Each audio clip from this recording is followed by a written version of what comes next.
का क्या कारण है? कौन कर्म करता है?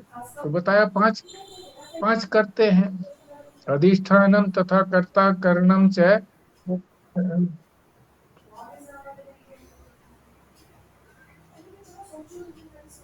चेष्टा।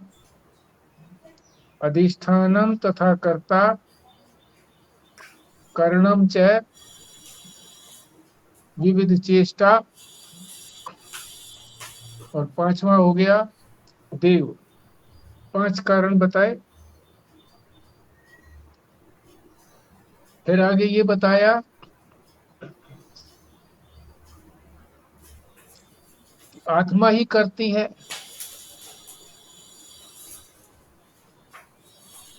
तो जिसको ये समझ थी कि आत्मा करती है यानी मैं करता हूं, उसकी बुद्धि दुर्मति है।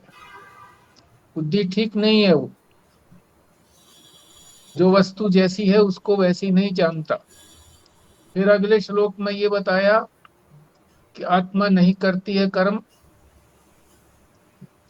शरीर आदि ही कर्म करते हैं। ऐसा जो निश्चय कर लेता है उसको कहा था सुमति। जो वस्तु जैसी है उसको वैसा ही जान लेना, ये सुबुद्धि का कार्य है।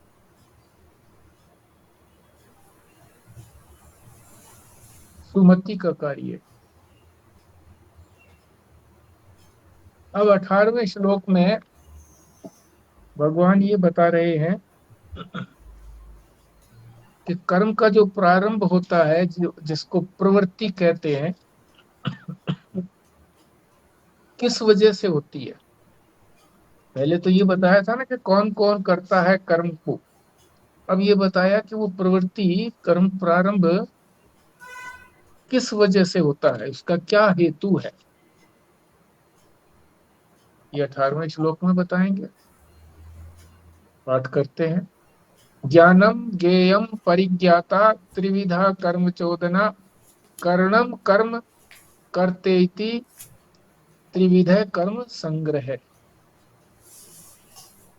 हाँ जी, स्वस्तिका जी। हाँ जी। ये 18वां है ना? हाँ जी। हाँ, मैं बोल रही हूँ। ओम ज्ञानं ज्ञेयं परिज्ञाता त्रिविधा कर्म चोदना करणं कर्म कर्तेति त्रिविधा कर्म संग्रहः। ओम। भारद्वाज साहब। जी। ज्ञानम ज्ञेयम परिज्ञाता त्रिविधा क्रम चोदना कर्णम कर्म कर्ता इति त्रिविध क्रम संग्रह। बिमला जी।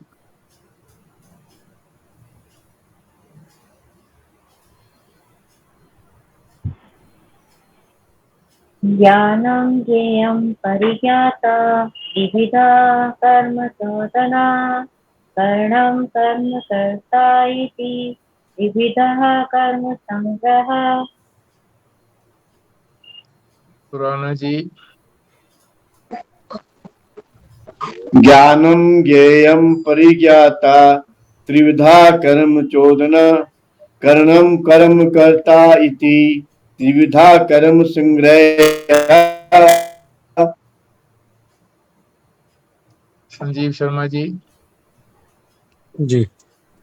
ज्ञानं ज्ञेयं परिज्ञाता त्रिविधा कर्म चोदना कर्णं कर्म कर्ता इति त्रिविधा कर्म संग्रह।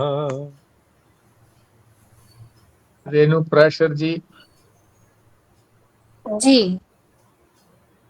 ज्ञानैर्ज्ञेयं परिज्ञाता त्रिविधा कर्म चोदना करणं कर्म कर्ते त्रिविधः कर्म संग्रह।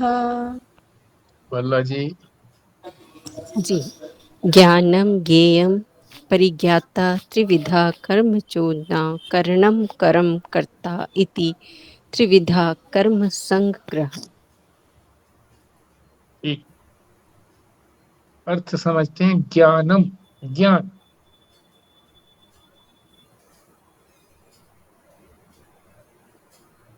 तो ज्ञान की आवश्यकता पड़ती है। एक ज्ञान होता है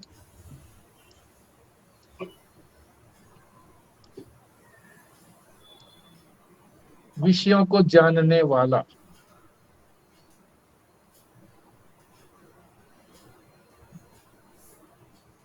एक होता है जिसके होने से जो विषयों का ज्ञान होता है, उसके न होने से विषयों का ज्ञान भी नहीं होगा। जैसे आंख देखती है,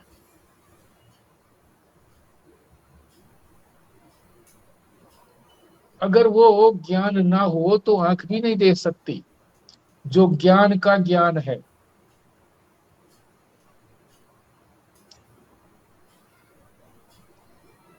कौन है वो ज्ञान का ज्ञान? जिसको आत्मा कहा है। आत्मा कहो, ज्ञान कहो। कान है, सुनने की क्रिया तो कान करता है, और जब तक वो आत्मा नहीं होगी तो वो कान भी नहीं सुनेगा। तो उसी आत्मा को ज्ञान कहा है।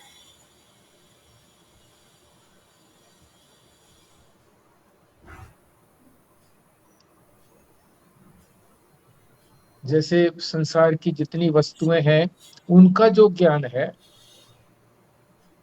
घड़े का ज्ञान, कपड़े का ज्ञान, उस ज्ञान की बात यहाँ नहीं हो रही है। उस ज्ञान के लिए तो मन की आवश्यकता है। मन होगा तो वो जानेगा, और मन भी किसके होने से जानेगा? जब वो आत्मा होगी, उसी को ज्ञान कहा है।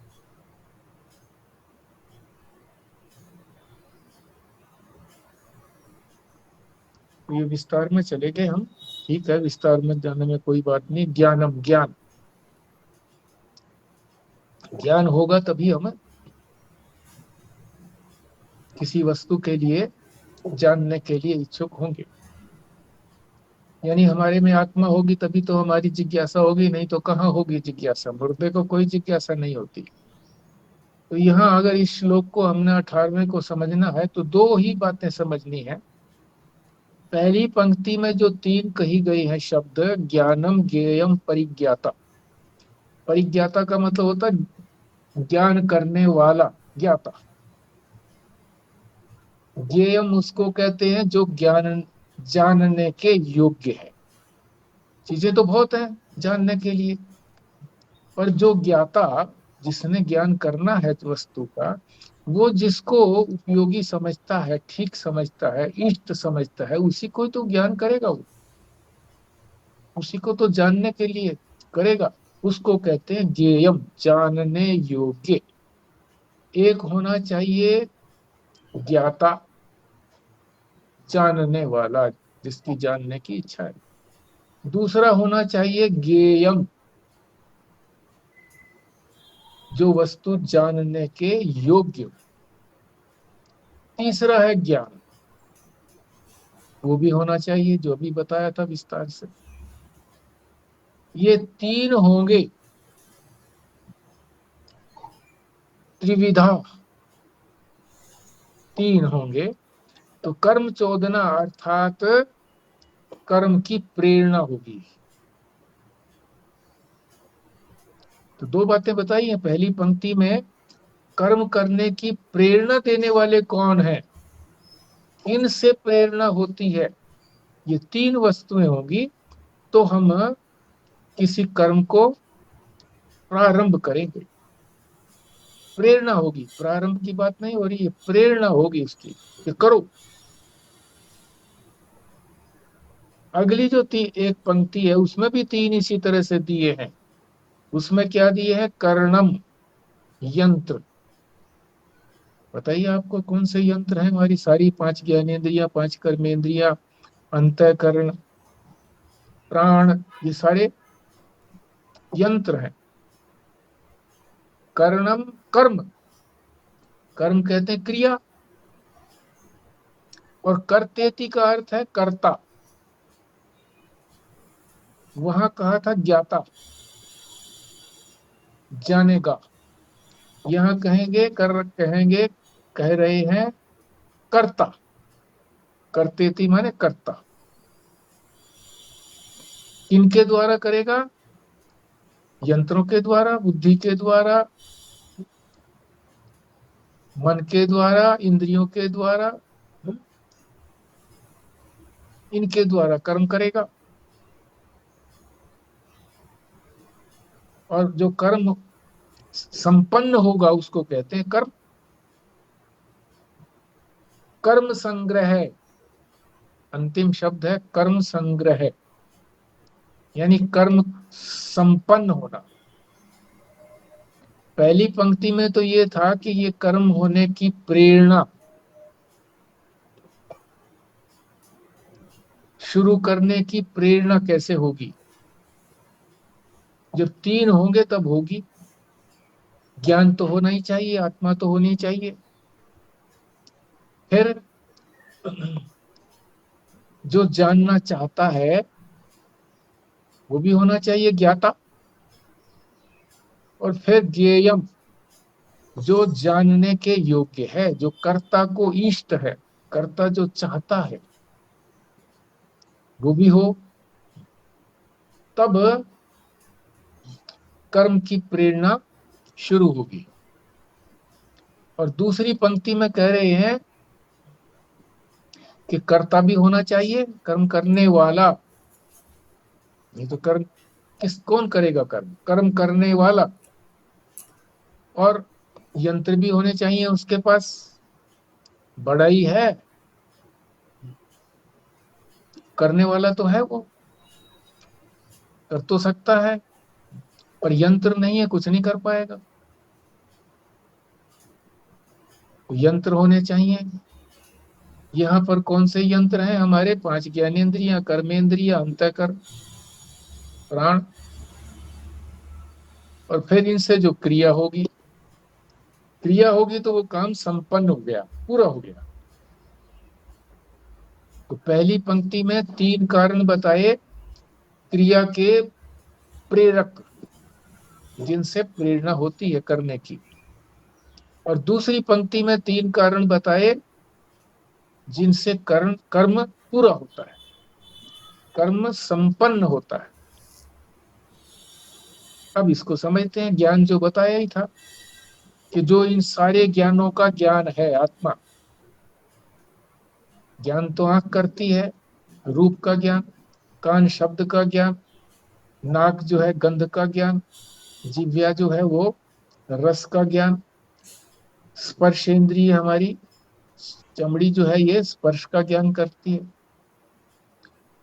मगर जो इसका भी ज्ञान का भी ज्ञान है, जो आंखों की भी आंख है, कान का भी जो कान है,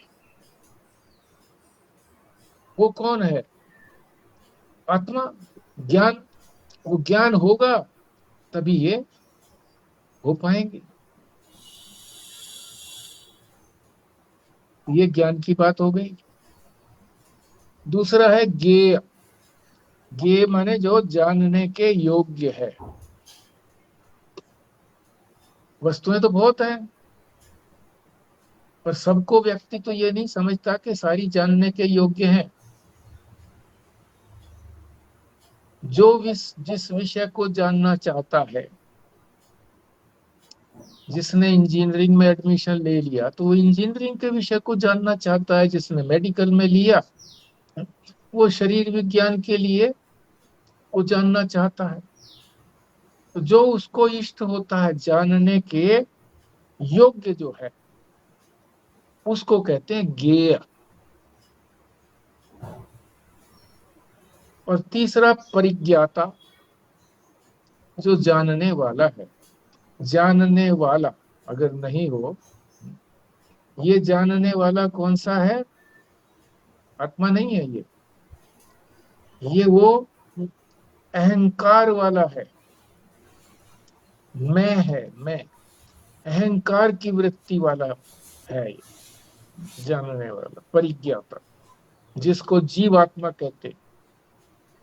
जीव तभी कहलाता है जब आत्मा इस शरीर आदि के साथ एकंकार हो जाती है, तब वो जीव कहलाती है। जब इनको वो छोड़ देता है तो वही आत्मा है, वही परमात्मा है।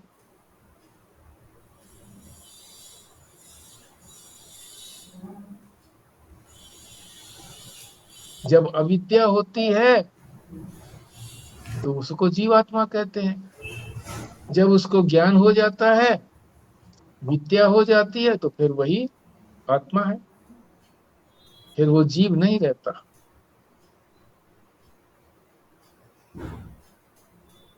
इनसे प्रवृत्ति होती है। प्रवृत्ति माने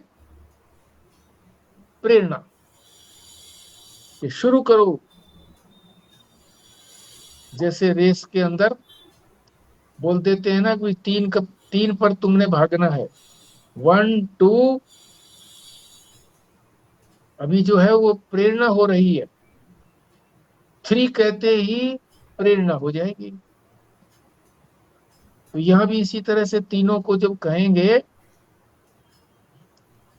मान लो 1 कह करके रुक गए, तो भी जो धावक हैं, रनर हैं, नहीं दौड़ेंगे। 2 नहीं दौड़ेंगे। जब 3 कह दिया तब दौड़ेंगे। इसी तरह से अगर सीधा 3 कह दिया तो भी नहीं मानेंगे, क्योंकि सावधानी का अवसर तो दिया नहीं। पहले से सूचना थी कि 3 कहेंगे, जब 1 2 3 तब भागना है। तो ये तीनों होंगे तो प्रेरणा होगी, एक भी नहीं हुआ तो नहीं होगी प्रेरणा। जानने वाला नहीं होगा तो किसको प्रेरणा मिलेगी? जो वस्तु जानने के योग्य है उसकी होगी ही नहीं, तो किस लिए वो प्रेरणा को ग्रहण करेगा? फिर ज्ञान भी होना चाहिए, आत्मा भी होनी चाहिए। तो तीनों होने से ही होगा, एक भी नहीं हुआ तो नहीं होगा।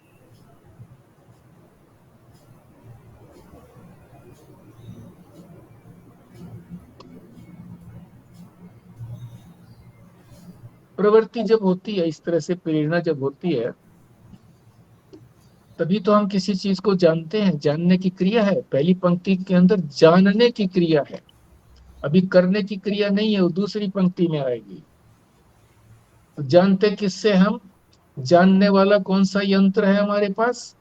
बुद्धि, या ज्ञानेंद्रिया भी कह दो, बुद्धि भी और ज्ञानेंद्रिया भी।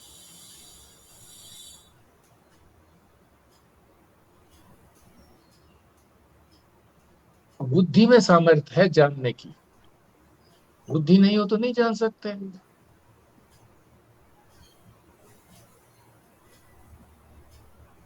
पर जो ये सामर्थ्य है, ये हमारे पास सामर्थ्य ऐसी नहीं है कि हर परिस्थिति के अंदर जान ले।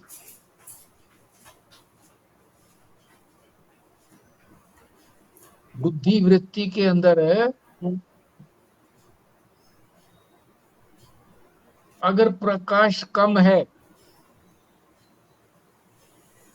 तो नहीं जान पाएगी, प्रकाश अधिक है तो भी नहीं जान पाएगी। क्यों? कि जो यंत्र है वो सीमित है, उसके अंदर एक ही तरह की शक्ति है कि इतना हो तो हम जान सकते हैं किसी चीज को,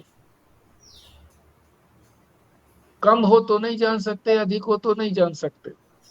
उदाहरण से समझाते हैं। जैसे कुछ प्राणी हैं जो केवल रात में ही दिखता है जिनको, कुछ प्राणी ऐसे हैं जिनको दिन में ही दिखता है, कुछ ऐसे हैं जिनको दिन और रात दोनों में दिखता है। कौन हुए ऐसे? रात में दिखने वाला तो हो गया उल्लू, उसको दिन में नहीं दिखता, रात में ही देखता है। और दिन में देखने वाला कौन हो गया? कौवा, उसको रात में नहीं दिखता। और दिन और रात दोनों में जो देख लेता है वो कौन होता है? बिल्ली। दिन में भी देखती है, रात में भी देखती है। रात में तो हमने कई बार बिल्ली को देखा है कि उसकी आंखें चमकती हैं ऐसे, बैठी है दूर, दाव लगा के बैठी है, हमें दिख रहा है कि उसकी आंखें चमक रही, तो रात में भी दिखता है उसको, दिन में भी दिखता है।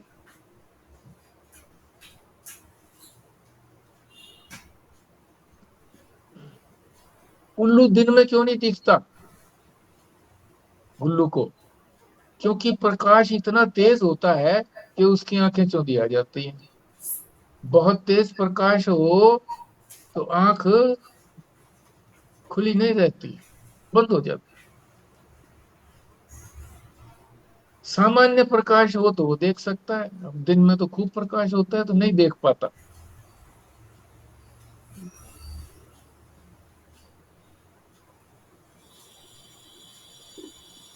इसी तरह से कौवा जो है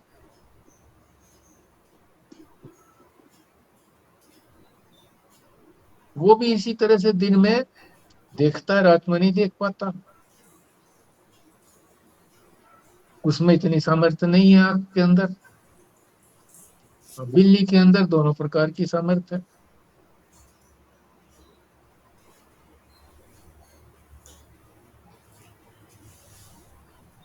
तो महाराज जी ने बताया कि एक ऐसा कैमरा आ गया है, फोटो लेने का यंत्र, जिसको अंधकार में भी चित्र खींच लेता है। तो इसमें क्या फर्क हो गया?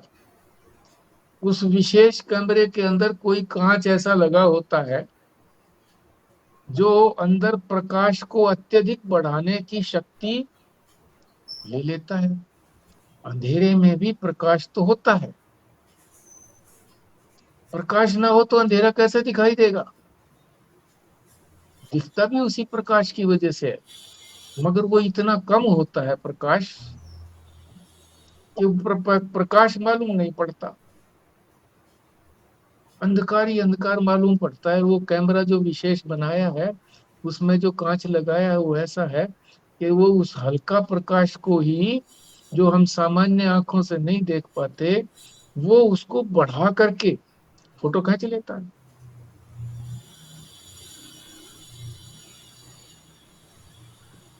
अब ये बता रहे हैं कि ये तीनों जब होते हैं, ज्ञाता ज्ञान ज्ञेय इकट्ठे होते हैं, तभी ज्ञाता कहता है कि मैंने देख लिया। देखने का व्यवहार तभी होता है, सुनने का व्यवहार तभी होता है जब ये तीनों होते हैं। और समझाते हैं जैसे रसगुल्ला,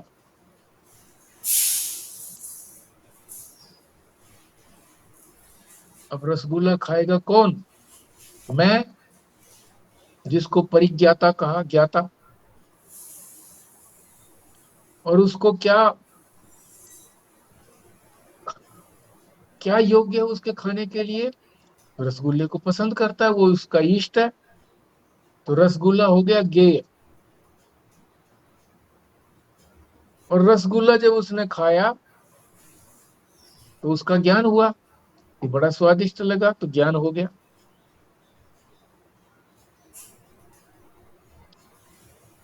रसगुल्ला खाने के बाद फिर कई दिनों के बाद फिर दिमाग में आता है, स्मृति आती है, मस्तिष्क में याद आती है कि रसगुल्ला खाया था और बड़ा मजा आया था। तो ये रसगुल्ले का ज्ञान हो गया। फिर क्या हुआ? रसगुल्ला खरीदने की प्रवृत्ति हुई कि खरीदो।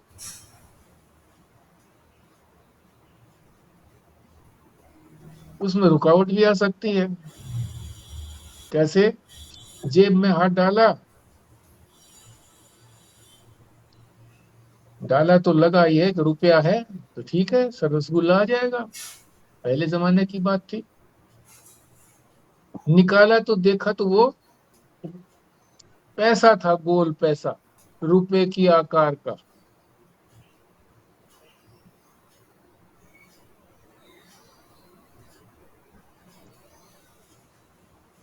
तो अब क्या ज्ञान हुआ कि पैसा निकला, रुपया नहीं निकला। तो मैंने जान लिया। किसने जाना? ज्ञाता ने। अब उसको ये ज्ञान हो गया, कभी इस पैसे से रसगुल्ला नहीं निकले मिलेगा। तो ये प्रतिबंधक हो गया ज्ञान।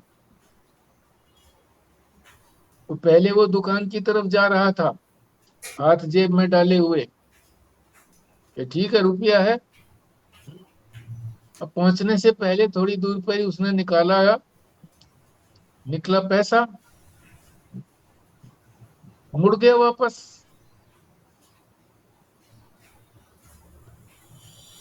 रोकने का काम हो गया। तो तीनों चीजें होनी चाहिए। ज्ञाता भी होना चाहिए, अभी वो कर्म पूरा नहीं हुआ है। ज्ञाता भी होना चाहिए, ज्ञेय भी होना चाहिए, जो जानने के योग्य है। जैसे यहाँ खाने के योग्य बता दिया, ज्ञाता को इष्ट है। और फिर वो ज्ञान भी होना चाहिए। अब ज्ञान क्या हुआ कि रुपया तो है नहीं, तो नहीं हुआ। तीनों चीजें इकट्ठी होनी चाहिए, तभी कर्म का प्रारंभ हो सकता है। तो कर्म के प्रारंभ करने में ये तीन कारण हैं। अभी कर्म प्रारंभ नहीं हुआ है, प्रारंभ करने में तीन कारण है। ये पहली पंक्ति का विस्तार से अर्थ है। ज्ञानम ज्ञेयम परिज्ञाता त्रिविधा, तीनों ही कर्म चोदना प्रवर्तक हैं, प्रेरक हैं कर्म के होने में। कर्म के होने में ज्ञाता भी होना चाहिए, जानने वाला, और जानने के योग्य वस्तु भी होनी चाहिए। ये जानने के योग्य है तो तभी तो जानेगा। जिसको वो योग्य नहीं समझता, ज्ञेय नहीं समझता, तो क्यों जानेगा। और तीसरा ज्ञान भी होना चाहिए। अब अगली पंक्ति में भी तीन बताए हैं इसी तरह से। अगली पंक्ति में कर्म संग्रह जो अंतिम शब्द है, कर्म का संपन्न होना। कर्म कब संपन्न होगा? वहां तो प्रारंभ की बात बताई थी, प्रेरक की बात बताई थी। प्रेरणा तो हो गई, प्रारंभ तो हो गया, अब कर्म शुरू होगा, संपन्न करना। वो भी तीन कारण है उसके, तीनों से संपन्न होगा। तीनों होंगे तो संपन्न होगा। कौन? कर्तेति, कर्म करने वाला। वहां था जानने वाला, यहाँ है कर्म करने वाला, जो कर्म करेगा। अब कर्म करने वाला तो है पर यंत्र नहीं है। अब ये शरीर के भी तो यंत्र है ना। मान लो किसी को कर्म करना तो आता है पर हाथ नहीं उठता तो कैसे काम करेगा? पैरों में शक्ति नहीं है, पैरालिसिस हो गया तो जाएगा कैसे मंदिर तक या कहीं भी जाना हो तो? चलो बैठे बैठे ही पाठ कर लेते हैं स्तोत्र का, बोल नहीं पाता, यंत्र नहीं है, खराब है, या बोलने की शक्ति नहीं रही, प्राण नहीं रहे तो बोल नहीं पाता, स्तोत्र नहीं पाठ कर पाएगा।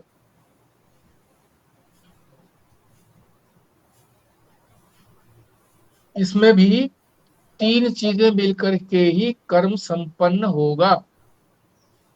कर्णम कर्म करतेति, करने वाला।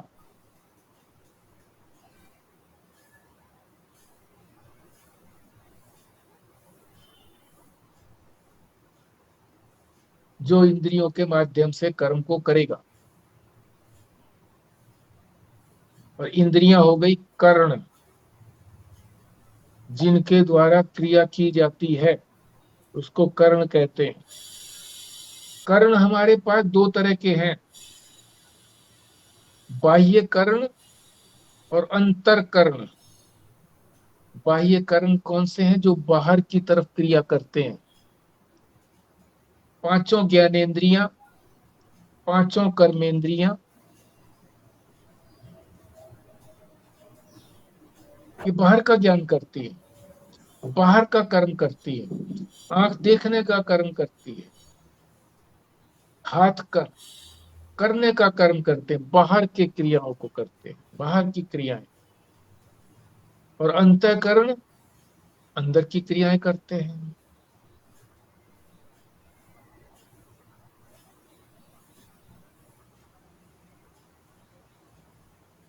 बाहर का तो पता लग ही गया आपको, आंख कान आदि पांच ये हो गए ज्ञानेंद्रियां, और पांच हो गए कर्मेंद्रियां, हाथ पैर वाणी आदि। और अंदर कौन से हो गए? मन बुद्धि चित्त अहंकार, ये भी कर्ण है अंदर के। आंख से तो देखने का काम होता है। इसी तरह से बुद्धि का क्या काम है? बुद्धि तो देख सकती नहीं है, बुद्धि तो अनुमान करती है, इमेजिन करती है। कैसे इमेजिन करती है? कि कभी उसने आंख से देखा था, उस समय में बुद्धि ने जान लिया था। क्या देखा था आंख से? कि जहां आग जल रही हो वहां पर धुआं निकलता है। अब आंख ने देखा कि धुआं निकल रहा है, तो बुद्धि ने अनुमान कर लिया कि वहां पर आग होगी, अनुमान कर लिया। बुद्धि ने देखा थोड़ा ही है, आंख ने भी नहीं देखा। कभी आंख ने देखा था 2 बार 4 बार, तब उसको ये अनुमान, उसको लगा कि जहां भी आग होगी वहां धुआं निकलेगा। तो धुएं से ही उसने अनुमान लगा लिया कि आग आग है वहां पर। ये जरूरी नहीं है कि वो ज्ञान, वो अनुमान ठीक ही हो। इसीलिए तो इमेजिनेशन को कहते हैं कि भाई वो ठीक भी हो ना भी ठीक हो, कल्पना करें।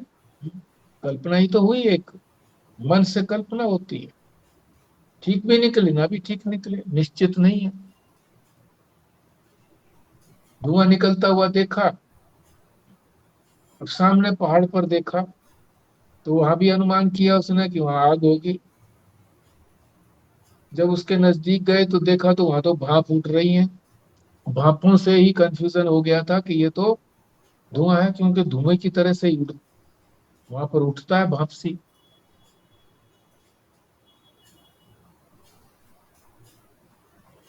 तो बुद्धि जो है वो अनुमान करती है। इसी तरह से सारे ही अंगों को समझ लेना चाहिए। बाह्य जो कर्ण है आंख कान आदि, और अंदर के जो कर्ण है मन बुद्धि आदि, ये सारे ही इसके अंदर आ गए। किसके अंदर? कर्ण में। और कर्म,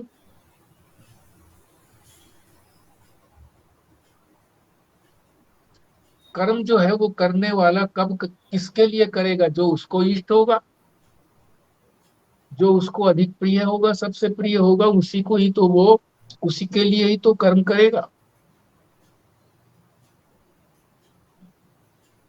जैसे भोजन करने बैठे, इष्ट क्या है उसको?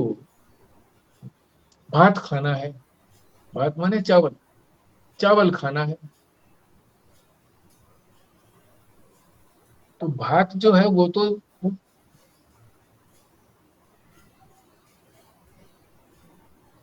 दाल के साथ ही खाया जाएगा, बिना दाल के भात नहीं बनेगी।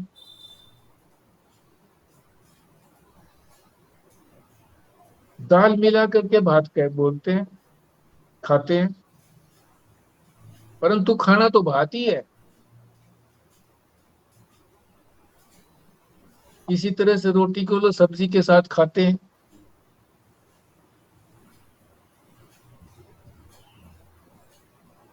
खानी तो रोटी ही है, बस साथ में बोल ले। तो मेन क्या हो गया, चावल या भात या रोटी।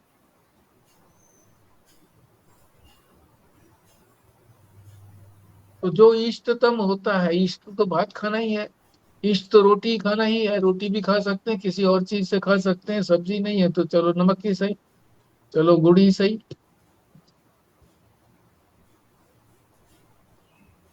तो जो इष्टतम होता है, जिसे हम क्रिया के द्वारा पूरा करना चाहते हैं, उसको कर्म कहते हैं। खाने की क्रिया को पूरा करने के लिए वो भात इष्ट है, उसी से हमारा ये खाना खाने की क्रिया पूरी होगी। भात नहीं होगा, रोटी नहीं होगी, तो फिर खाने की क्रिया नहीं होगी। इसको कहते हैं कर्म। और कर्ता जो इंद्रियों को व्यापार में लगाता है, कर्ता वही तो इंद्रियों को कहता है कि करो, ये काम करो। व्यापार कहो, व्यवहार कहो, व्यवहार में लगाता है। व्यापार का मतलब यहाँ वो व्यापार से मतलब नहीं है, मतलब व्यवहार।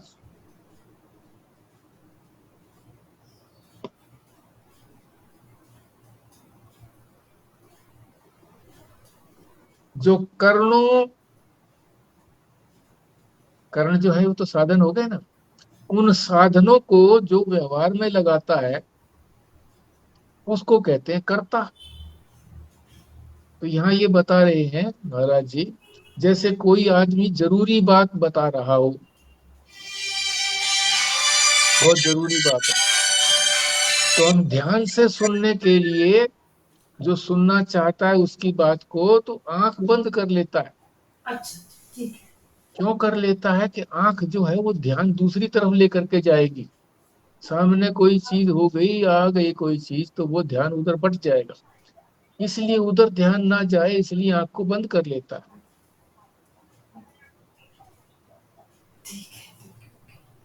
इसी तरह से हल्ला गुल्ला हो रहा है और कान से कोई चीज सुनना चाहता है, वो मोबाइल में ही कोई खास बात वो सुनना चाह रहा है उस वक्त, और उस समय जो है ना बाहर बाजा पूजा बन रहा है, बज रहा है।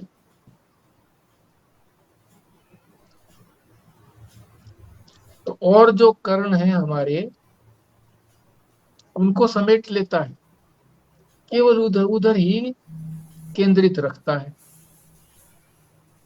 तो इसीलिए कहा जो करता है वो कर्णों को उसी जरूरी बात के लिए, उसी बात के लिए उसमें संजोए रखता है।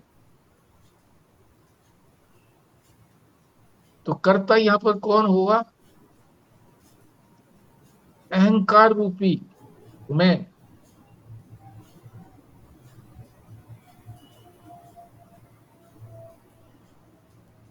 उपाधि वाला जीवात्मा।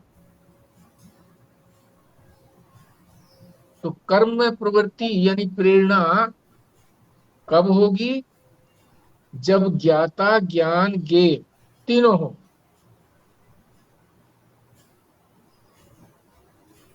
तब प्रवृत्ति संभव होगी, प्रेरणा तब होगी। ये सार बता रहे हैं, दो ही वाक्यों के अंदर इस सारे श्लोक का सार आ रहा है।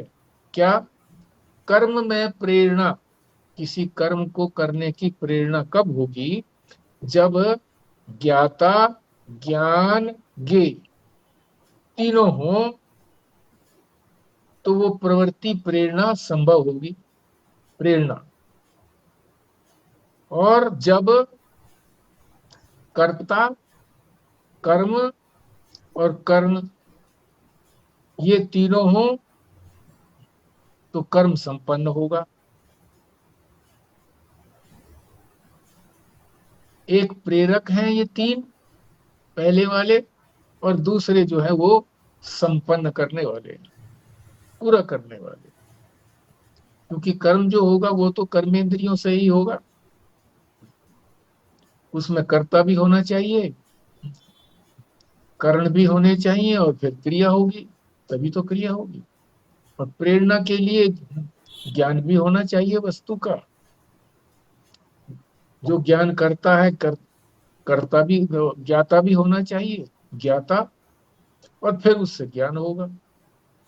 ज्ञेय हो, जानने के योग्य हो, और फिर उससे ज्ञान हो। तो ये कर्म के प्रेरक कौन से हैं, ये बताया, तीन बताए, ज्ञाता, ज्ञान, ज्ञेय।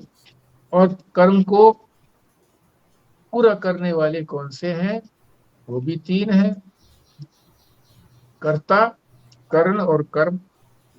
तीनों होंगे तब ज्ञान होगा, प्रेरणा मिलेगी पूरी, और तीनों होंगे तब कर्म पूरा होगा, संपन्न होगा, नहीं तो नहीं होगा संपन्न। तो भगवान ने ये 18वें श्लोक के माध्यम से यही बताया है। अब आप शेयर कीजिए।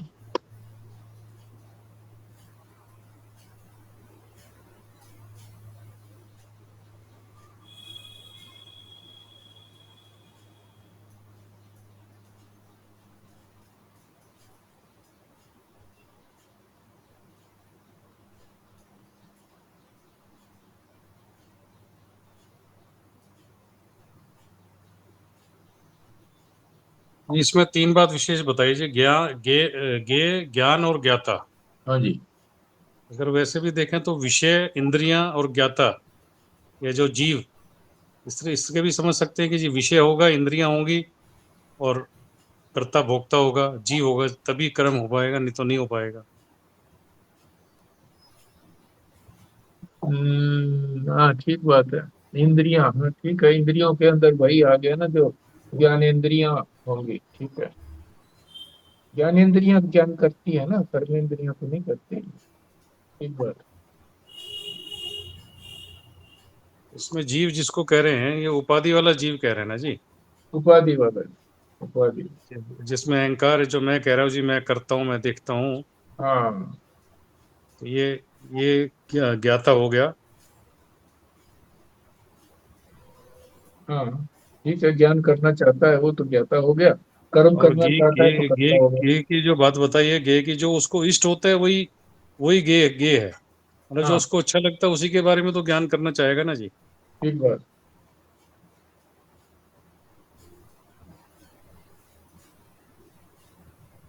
और कोई शेयर करेगी?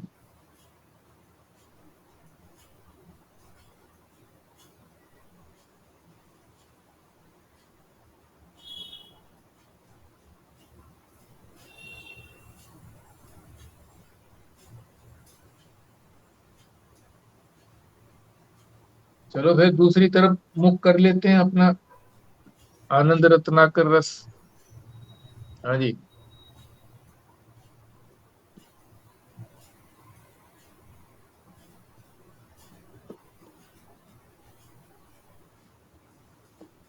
करिए प्रारंभ, कौन करते हैं?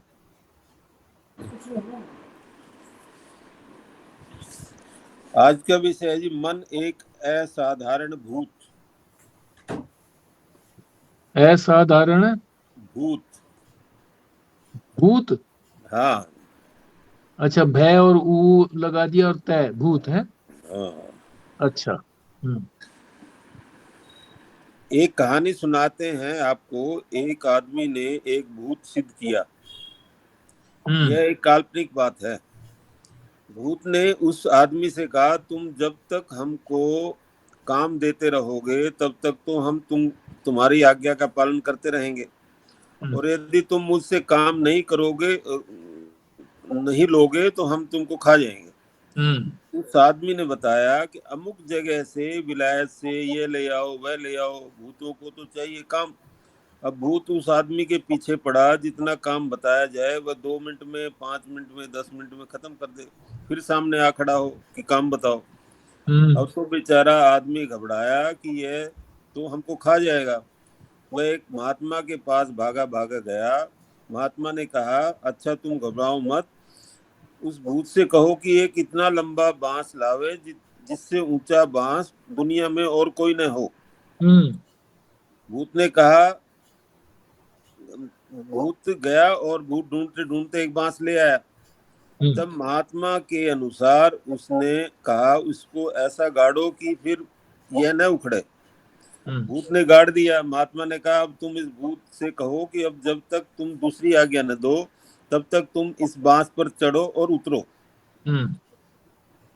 अब उससे भूत का डर तो बिल्कुल मिट गया। अब उससे वो चढ़ता रहा, वह भूत से भाग गया उसका। आपका यह मन कोई साधारण भूत नहीं है, यह असाधारण भूत है।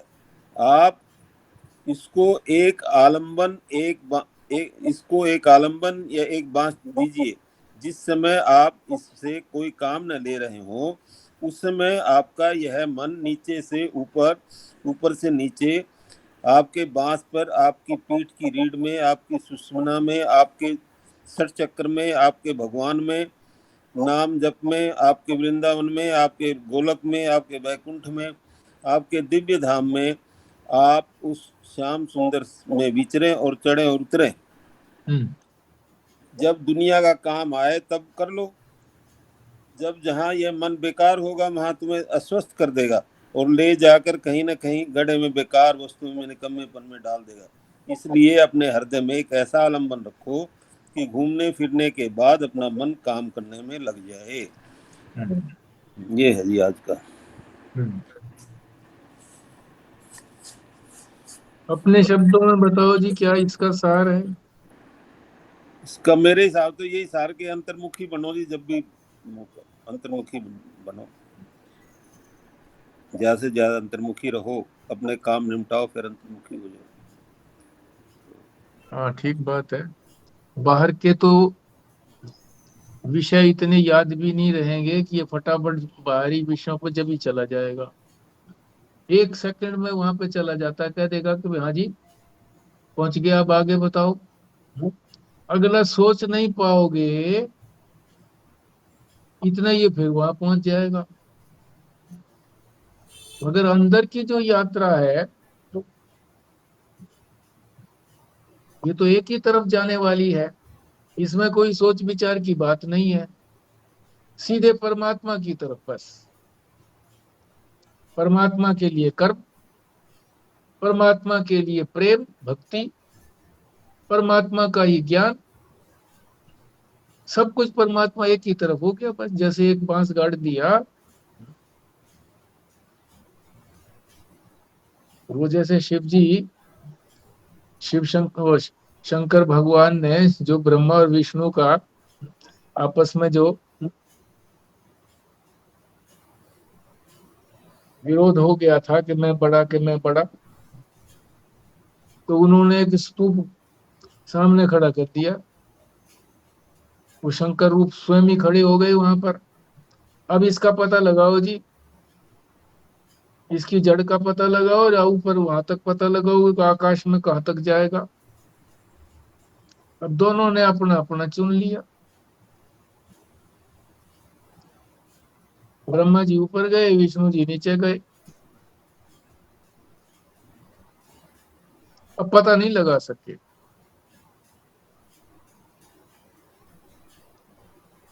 आगे और कथा है।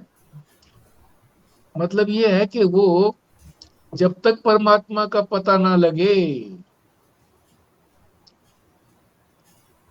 कि शिव शंकर ही इसका आदि भी है और अंत भी है, शिव शंकर के अतिरिक्त और कोई आदि अंत है नहीं। सब कुछ जो संसार निकला वो शिव शंकर से निकला, और शिव शंकर का जब ज्ञान हो जाएगा तो सारा संसार का अंत हो जाएगा, शांत हो जाएगा सारा संसार।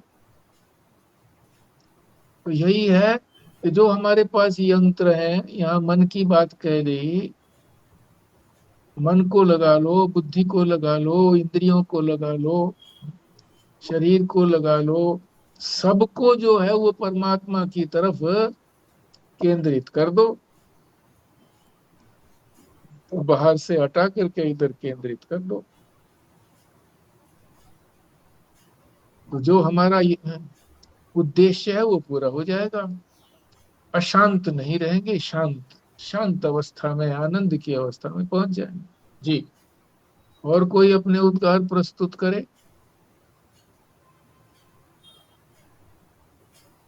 जो एक शब्द लिखा है ना जी, आलम्बन, मन को कोई आलम्बन दे दो, हाँ सहारा। ये जरूरी है। कोई भी आलम्बन हो, जैसे सत्संग का आलम्बन दिया, स्वाध्याय का दिया, किसी बुद्ध पुरुष का संग कर लिया, हम्म तो ये एक आलम्बन दे दो कि भाई जब भी फ्री हो कम से कम इस आलम्बन में लग जाए। हम्म जैसे वो बताया भी उन्होंने, नाम जप करने लग गया, कुछ भी करने लग गया है, तो और अंतर्मुखी तो बताया उन्होंने कि अंतर्मुखी चले जाएं, तो कोई हम्म। आलम्बन किसी भी चीज में, नाम जप में लग परमात्मा, गए किसी भी। परमात्मा से संबंधित कोई भी चीज हो या कोई भी चीज हो तो उसको परमात्मा से संबंधित बना लो, बस। बनाई भी जा सकती है, सारी वस्तुएं परमात्मा की ओर ही केंद्रित होती हैं। एक बात है।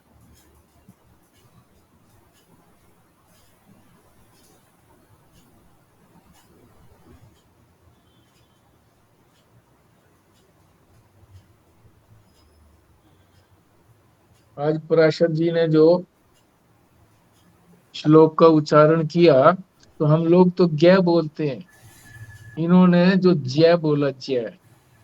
तो बहुत महात्माओं से, ये साउथ के, पश्चिम के जो महात्मा है वो जय बोलते हैं इसी तरह से। तो वो याद आ गया, मैंने कहा ये तो है तो उत्तर भारत की, और ये जानकारी इनको दक्षिण भारत के स्वरों के ज्ञान की भी है।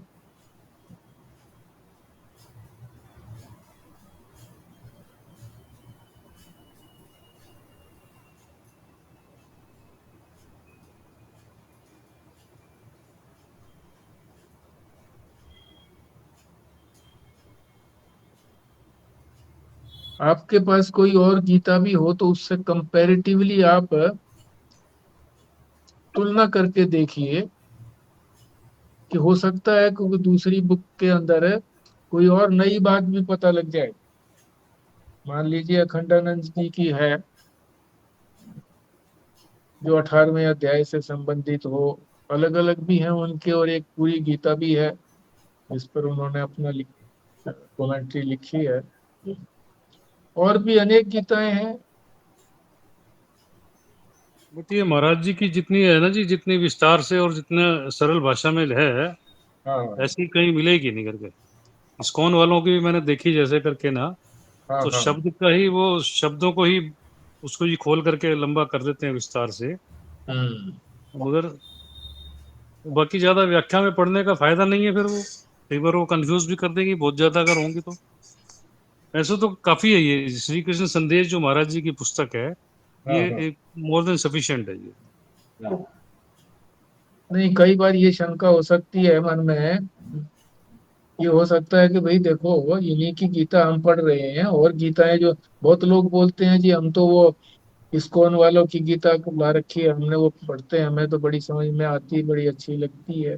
तो मन में ये हो जाता है कि भाई क्या पता वो भी अच्छी होती हो। तो जिसने ये सारी एक बार देख ली हो ना, तो मैंने तो आचार्य रजनीश ने भी गीता के ऊपर व्याख्या लिखी है, तो मैं तो वो पुस्तक भी लेके आता था, उधारी मिलती थी दिल्ली के अंदर। और एक व्यक्ति ऐसा टकरा गया था जिसके पास सारा लिटरेचर था, तो मैं पुस्तक ले आता, पढ़ करके वापस दे देता। तो गीता के लिए भी मैंने उनकी पुस्तक को भी पढ़ा, अखंडानंद जी की पुस्तक को भी पढ़ा। अखंडानंद जी में ये बात है कि वो इस तरह के कथाएं, इस तरह का उदाहरण बहुत अधिक देते हैं, तो कई बार व्यक्ति को सारांश निकालने में कठिनाई होती है, हर एक आदमी नहीं निकाल सकता, उन कथाओं के अंदर ही उलझ जाता है। तो अगर उन कथाओं को समझने के लिए, अगर बात कोई ना समझ में आई हो तो ठीक है, कथा ले लो, कोई दिक्कत नहीं है। अब जैसे ये बात है कि ये मन जो है हमारा, ये बड़ा उछल कूद करता रहता है, ये वो है, भूत है ये, चिपका रहता है हमारे मन में, है कोई ना कोई विचार आता रहता है इधर उधर का। बैठे हैं तो इधर उधर का विचार आएगा, लेटे हैं तो इधर उधर का विचार आएगा, चल रहे हैं तो कोई विचार आ जाएगा एकदम। तो इसका सदुपयोग कैसे हो, है? तो ये उदाहरण के द्वारा उन्होंने ऐसे बता दिया, तो ये याद रहने में भी सरल रहता है, कई बार उदाहरण से वो याद आ जाती है एकदम बात, तो वो भी ठीक है। तो बात किसी को समझानी हो, खुद समझनी हो, तो उसमें साथ एक उदाहरण होता है तो और अच्छी तरह से समझ में आ जाती है। एक बात है।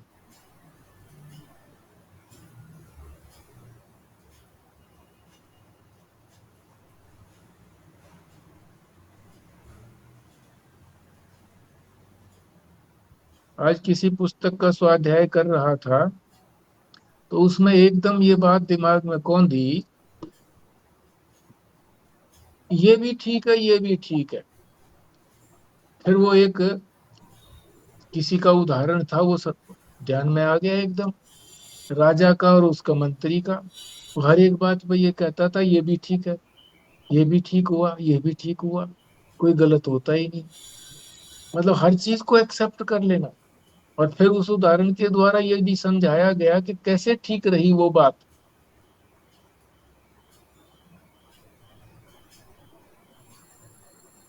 तो ये एक्सेप्टेंस जो है ना परमात्मा की, जो भी परिस्थिति सामने लाए, एक्सेप्ट इट, ये भी ठीक है, ये भी ठीक है। फिर हमें अपनी बहन जी का ध्यान में आया कि उनकी कोई ऐसी परिस्थिति आई तो ये भी ठीक है, एक्सेप्ट इट, परमात्मा की मर्जी है,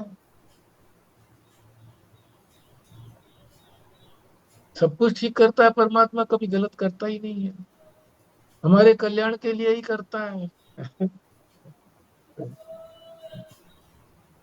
तो ये उस वक्त ये बात दिमाग में आई, बहन जी की भी आई है जी। तो उससे संबंधित जो भी हैं तो उन्हीं को यही कहने की बात है कि भाई वो एक्सेप्ट इट, ये भी ठीक है, ये भी ठीक है। जब अवस्था अच्छी थी ये भी ठीक था, अब ऐसी हो गई ये भी ठीक है। क्यों? कि परमात्मा ने मेरे कल्याण के लिए करी है ये, बस ठीक है जी। फिर ये अब पूर्णाहुति की ओर हम बढ़ते हैं। पुराना जी करेंगे? हाँ जी। हाँ जी करिए। ओम पूर्णमदः पूर्णमिदं पूर्णात् पूर्णमुदच्यते पूर्णस्य पूर्णमादाय पूर्णमेवावशिष्यते। ओम शांति शांति शांति। नारायण नारायण। नारायण।